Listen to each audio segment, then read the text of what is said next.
When transplanting a papaya in the scorching summer heat, every detail matters. First, keep the pit just big enough for the roots. And here's a crucial tip: check the soil temperature. Never plant in hot soil, always wait for it to cool down. Once it's ready, I'm adding well aged cow dung manure. This is the real game changer. It activates the beneficial microbes in the soil. To protect this living ecosystem from the harsh sun, I'm mulching it with dry leaves, just like you see here. Watering over this mulch keeps the moisture locked in, creating the perfect environment for this little guy to thrive.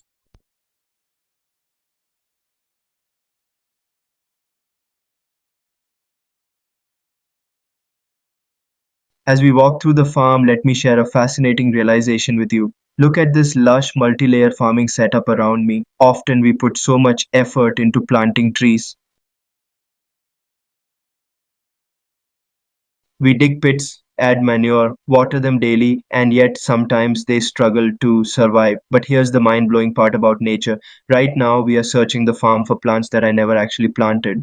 These are wild, self seeded miracles. Their seeds dropped naturally, either carried by the wind or left by birds, and we didn't give them a single drop of care. Yet, look at how incredibly healthy and strong they are growing all on their own. It's honestly mind boggling, isn't it? The plants we obsess over refuse to grow, while the ones left completely to Mother Nature are thriving like champions. Let's find out what secrets these self grown plants are hiding. Take a look at this beautiful sapota tree right here at the corner of our 5 layer farming model. In this setup, we intentionally plant large canopy trees in the corners, and wow, just look at how incredibly massive and healthy this tree has grown in just 3 short years. And look what we just stumbled upon right here, completely on their own. These tiny papaya saplings have popped up. This is exactly what I was searching for. Nature did all the hard work for us. Now, we need to be extremely careful. To make sure they survive the move, I am gently scooping them up with the surrounding soil attached to the roots.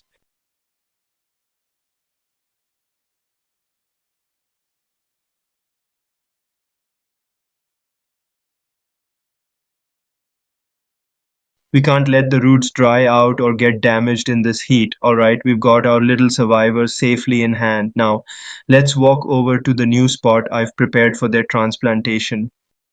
Follow me, and let's give these wild miracles a permanent home where they can truly flourish. Guys, time is running out. Papaya saplings are incredibly delicate, especially their roots. Once they are pulled from the ground, every single second counts. We need to replant them as fast as possible, or they won't survive this intense summer heat. To be honest, I barely even have time to properly record this video right now. My absolute top priority is getting this little guy into the ground immediately. The clock is ticking and we need to move super fast. No delays, no long talks. Let's just get this planted right away. First, keep the pit just big enough for the roots. And here's a crucial tip: check the soil temperature. Never plant in hot soil. Always wait for it to cool down.